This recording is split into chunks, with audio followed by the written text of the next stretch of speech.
All right, let's do a timing belt water pump on a 2006 BRM. I don't see anything else on YouTube, so I thought, well, I'll just make a video. I did see one for the BEW. I would highly recommend watching that one as well. I think the BEW is very similar to the BRM, but I'm going to kind of go through the process of how to get to it and some of the things about the water pump, what to buy and what to look for. So stay tuned. When you do the water pump on these, I found that the best place to buy them is on eBay, and the reason is because they have all the stuff in there, the correct stuff. You are going to need one of these things here. What this does is holds the, that's a kit like this. These are things you need to buy. That holds the crankshaft in place and has pins that hold the camshaft in place. And you really want to make sure that you get a full German parts water pump and timing belt. Very important. If you get the American ones, more than likely they're not going to be made correctly. It may not last as long. And this is a very important part of your car. If the timing belt goes out on this car, it is an interference engine, and it could actually destroy the engine if the timing belt breaks. So the factory recommends 80,000 miles. Some guys go as far as 100. I usually go between 80 and 100 somewhere, but I do it right about 80 myself. But sometimes it's at 80, that's when I schedule it. So anyway, this is original equipment, INA, okay, original equipment, INA, original equipment, Continental belt, okay, because they're very particular about the stretch in those belts. So I would always use the original one. And then you want to make sure that your new water pump has a metal impeller. So if you're going to order it on eBay, make sure you get the one from the guy who says it has a metal impeller, all German parts, INA, Continental, and they have this brand here, is another German manufacturer. The reason you want the OEM, the metal impeller, is because the OEM was plastic, and the plastic ones sometimes would slip on the shaft. So a lot of cars that overheat, VWs, you might have no common reason why it would overheat, and you'll take it apart and you'll find out that this impeller will slip on the shaft and you can just spin it around. So if it's a plastic impeller, that could happen again and cause an issue. So it's better just to go ahead and get the metal one. That's my opinion. Of course, you can do what you want to do, but that's a good idea to stay with that. And that's what is recommended on TDI Club. You can look on TDI Club for some of this stuff too. It helps to read more and find out a lot of information and make sure you do it correctly. There's not too much information, there's no way you can have too much information. That's the way I can put it. All right. So what I do first is, you can leave, some people leave the coolant reservoir in, but I always remove it. It's just so much easier if you can reach your hands in there. And you can do it with the coolant reservoir in, but I remove it because it's in the way. Makes it easier to get your hands in here. This needs to come out and moved out of the way. So I've already done some of this stuff, kind of bringing you guys back in. The tube from here for the intercooler, I remove that, get it out of the way. It's just a clip that comes out. It's pretty self-explanatory. I don't think I need to give you guys all the sizes and tools you need. I think you can kind of figure that on your own. If you can't, maybe you shouldn't be doing the job. I'm going to tell you a little bit about some of this stuff. A lot of people take off the motor mount, and it does make it easier, and it's not actually not 100% necessary. You can loosen the stud on the tensioner and remove it that way and do it that way, but it is really tight. So I usually just go ahead and remove the mount myself, and that's the way I'm going to do it. But you can do it the other way if you want. There's actually a video out on that.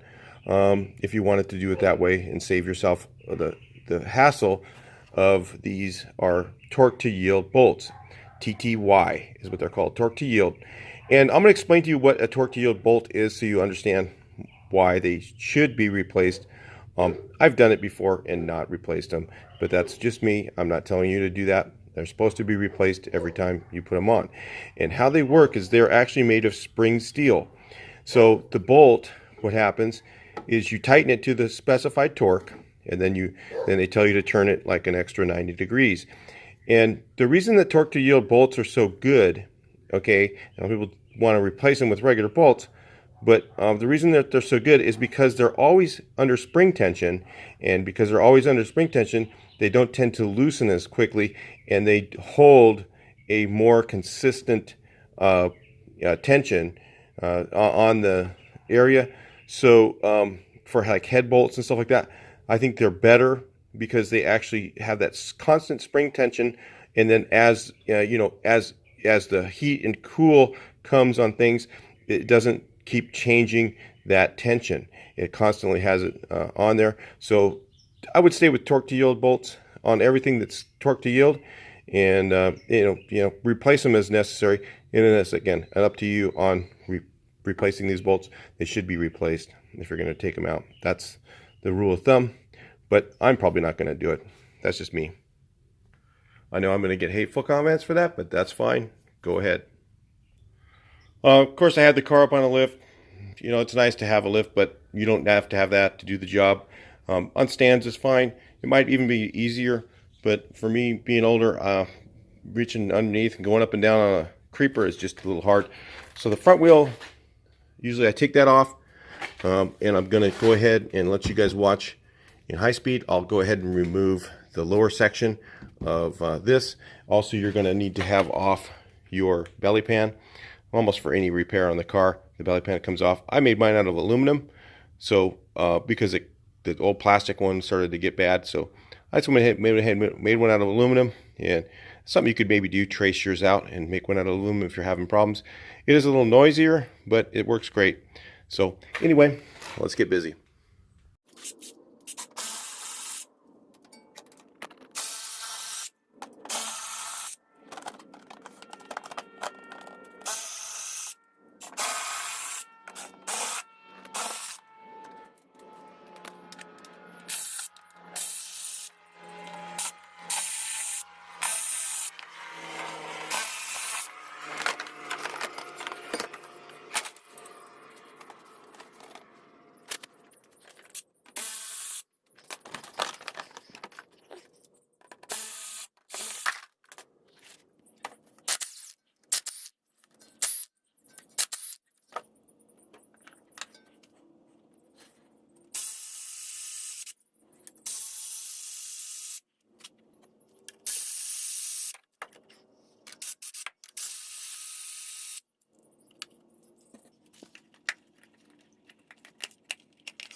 Okay, at this point, I'm going to go ahead and lock the crankshaft in place.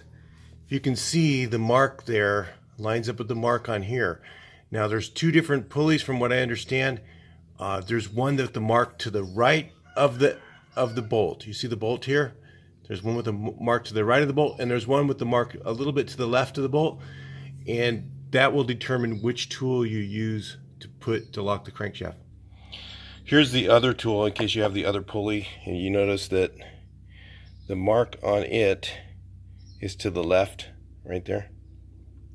Okay, and this one I have is to the right. So it depends on which pulley you have. You look at that bolt, see that bolt right there? This one's to the right, way over. The other one's just barely to the left of that. So they both are the same, apparently, but it just depends on the pulley you have. I don't really know for sure. I would do some research on that and make sure you got the right one. And don't take my word for it. Then what I do is I turn this around just a little bit to make sure it's locked in place. I haven't checked the cam.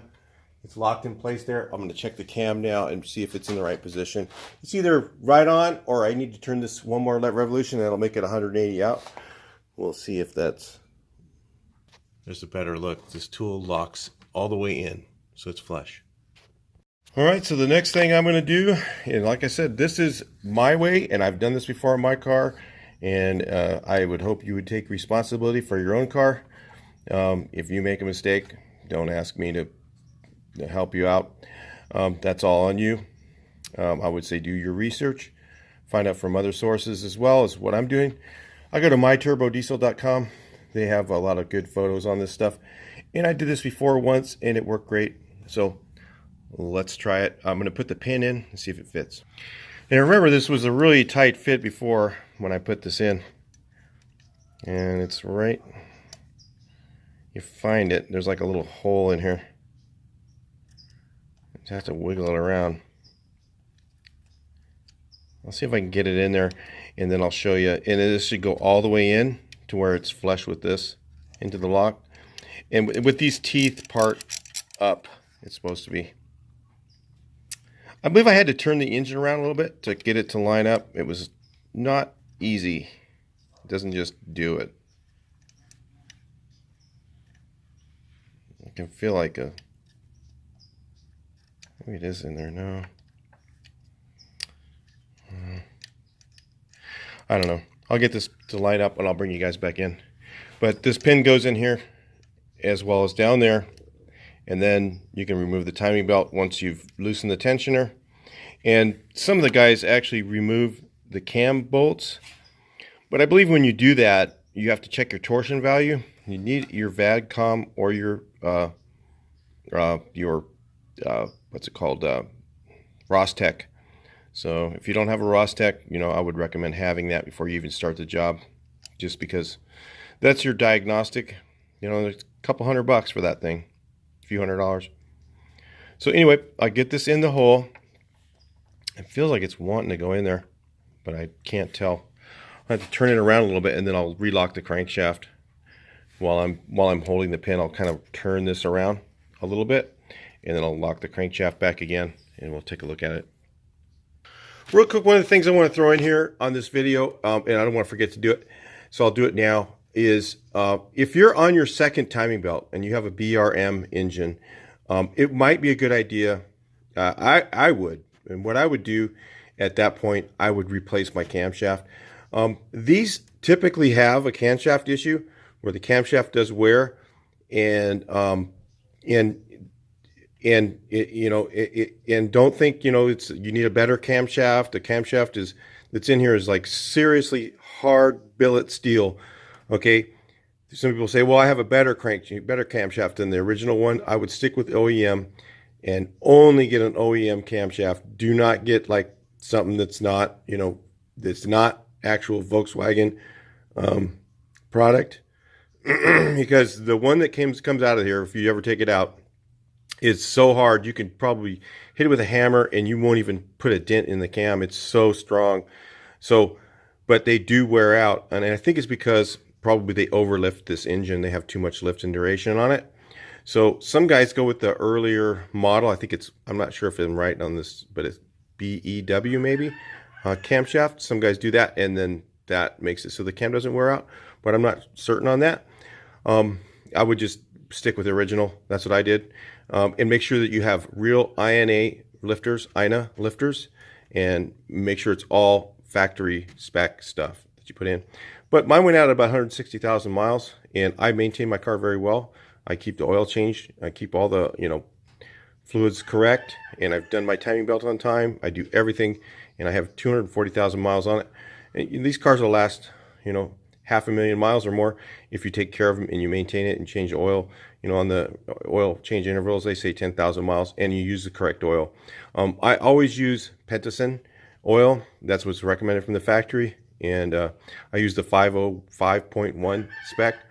And you know, I've heard you can use the 507, but I don't know that. You know, I'm not sure about that, so I just stick with the original and go with that.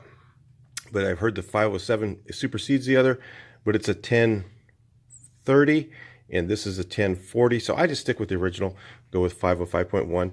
And every 160,000 miles, every other timing belt, I'm just going to replace the cam and just leave it at that. That way I don't have issues. Because if you do let the cam wear out, if you let it get to the point where the cam actually goes flat, then you can have an issue with when the lifters go up and down. They could get worn on the edges and then tear up the cylinder head. So it's better to replace it in advance. It's just one of those things that just happens in the car. That's my opinion. You can do whatever you want, but that's what I would do.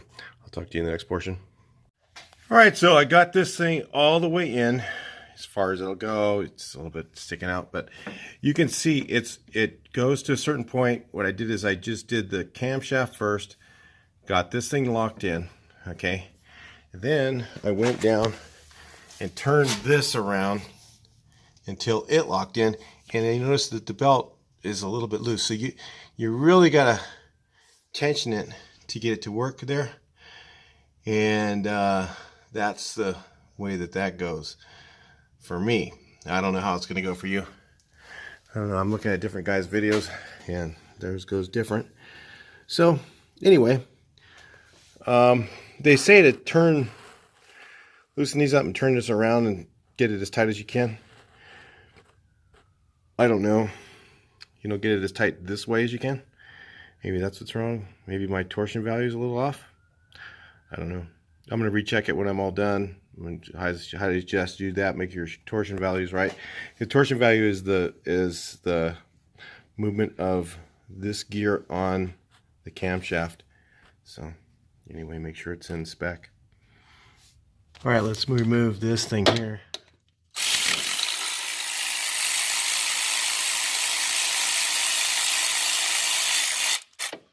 It's a nice little Harbor Freight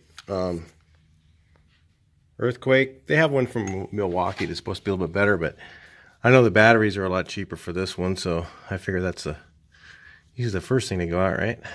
So I figure an Earthquake's been pretty good. So I'll pull that off, and then I'll pull this little tensioner out of here, and then that'll give me a little bit more room to get the belt off. We'll take a look at it. This one I'm going to try to do without removing the mount, just for fun, see if it works. Belt's out. Had almost 100,000 miles on it, maybe 90,000 miles, 70,000 miles. Looks like brand new still, but like I said, do it on a maintenance interval. It's not worth it if it blows up your engine. So if you see down in there, there's a stud. I just grabbed the outside of that with where my finger is with a pair of pliers. And you know, it might booger up the threads a little bit, but when you tighten it up, it'll clean it up pretty easy. Actually, it didn't. I don't think it even touched the threads. This is the theory that some guys use to do this, because you got to take the stud out to get this pulley off. So, you know, with the mount in place. If you take the mount out, you can just slide it all the way out of there. But this actually saves a bit of time. Let's see if it works. Well, I got it out. Getting it back in, that might be a different story, right? So this did come out that way. Here's the stud.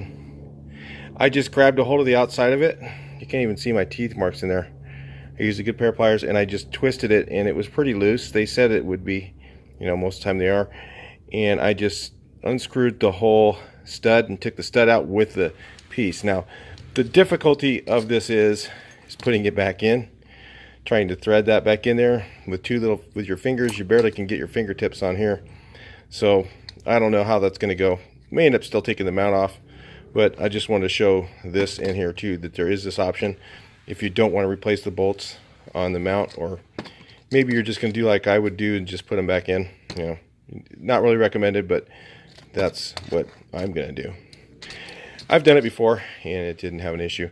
I think that the spring steel lasts pretty long on those. So anyway, I'm going to clean the threads really clean so it's real easy to thread up, and take some brake spray and clean it up really good. You can see some little bit of teeth mark there, but when I put the nut on there, that should clean that up no problem. So anyway, let's take the water pump out and see what it looks like.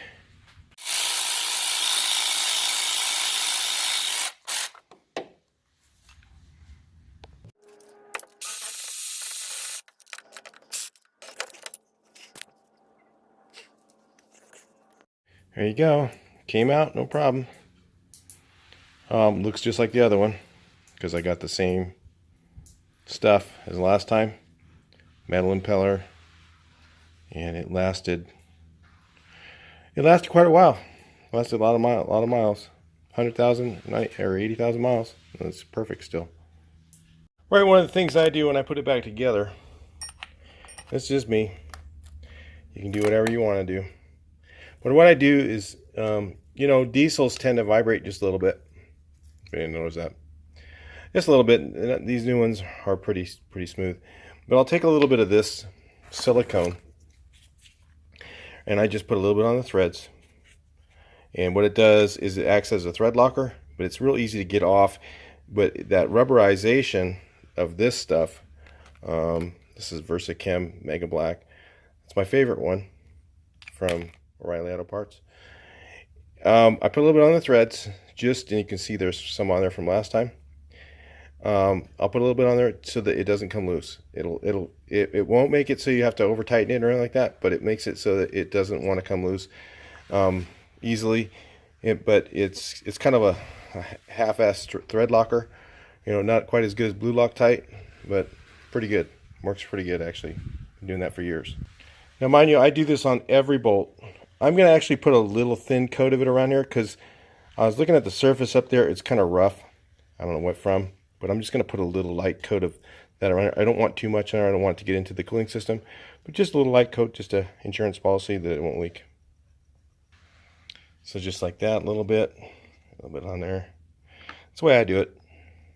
Now there's probably torque specs for that. You can look them up. I just know by feel, so that's how I do it, but you do it your way.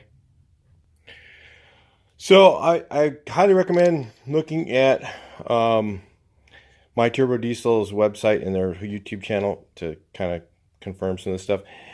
But this little tab definitely has a hole it goes into, so you need to make sure that that goes in the right place. I can't really show it because it's so far in there. They have an engine out of the car on their video, so I highly recommend watching that. And watch a few different videos before you do it. It kind of helps to get you through the process. Okay, I was able to get the stud back in.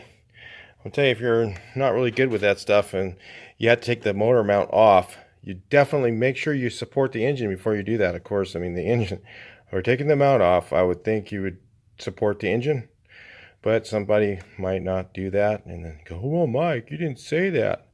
Well, you know what? This is all you. I mean, I'm just showing you how I do it, and if you do it the way I do it, then fine. You know, if you do it something else and or whatever, and you know, who knows? You know, if it doesn't work out for you, then that's not me, not my fault.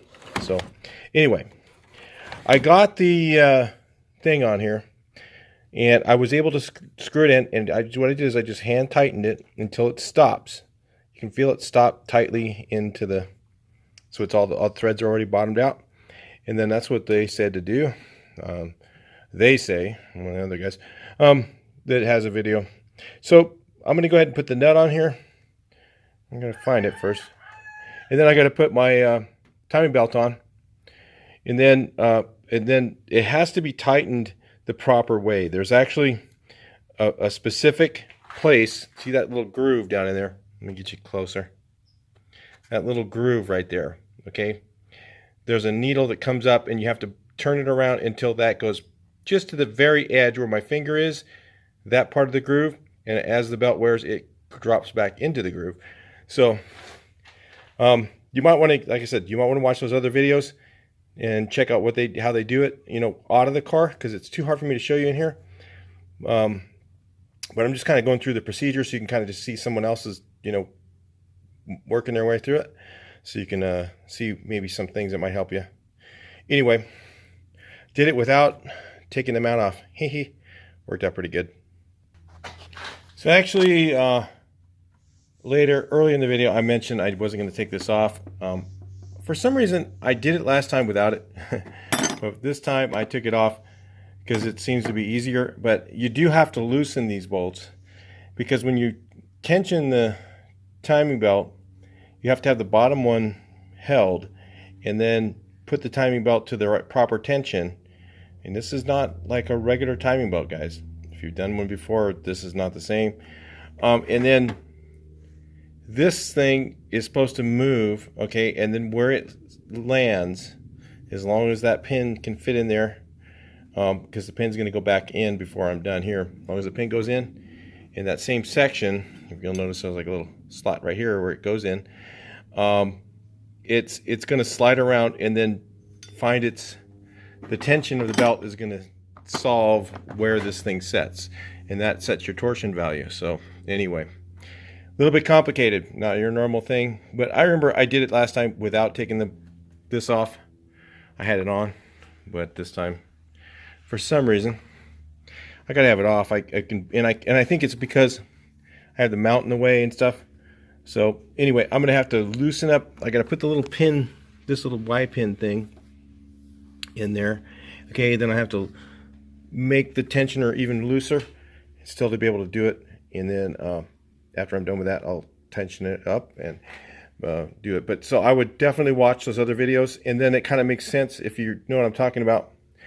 When you watch their videos, this has to be loose in order for the tension to move it, because when you tighten it up, it'll actually move this just a little bit, and then you tighten this up afterwards, and then you have to rotate the engine twice to make sure you didn't screw up. Okay, that's the whole reason you do that. At the end, after you're done, rotate the engine by hand twice to make sure that, and then put the pins back in. You put this pin back in, and you put the other one in the crankshaft back in, and it should just slide right in place if you did it right. If you didn't do it right, you have to do it again. Anyway, it's a little bit challenging to get through that, but you can get through it. I've done it twice, so and this is my third time. So anyway, it can be done. It's not hard. It just takes a little bit of time. It's not something you just whip out real quick. You just got to take your time, do it, and make sure it's right. All right, I was wondering why I had so much trouble with this, so I just decided to pull the mount out. Now it's just like easy. So next time I would just forego trying to do the mount in thing. It just wastes time. You end up spending more time to do it. So take it out. It's just a lot easier. So anyway, so I'd let you guys know about that one. All right, so after I got everything on, I ran it 2 revolutions, put the camshaft one in first, then just had to move it just a little bit tighter or looser to get the crank one in, just a hair, you know what I mean? And then that should be right according to what they say. And this is adjusted to the edge. See how that is? That's what I think it's supposed to be. That's what they said in my turbo diesel guy. I did it that way last time and it worked fine. So I think we're good to go. I'm going to go ahead and reassemble. We'll fire this thing up here in a little while. Alright, so it's all together. Runs good. I took the hood mat out of there. That thing. So I'm having to rinse the engine off real quick, rinse the car off. It's been sitting for a while. I was waiting for some parts. So, but the timing belt works great. It's right in time. Everything's good. So that's the way I did it. If it works for me, maybe it'll work for you. Who knows? Talk to you next one.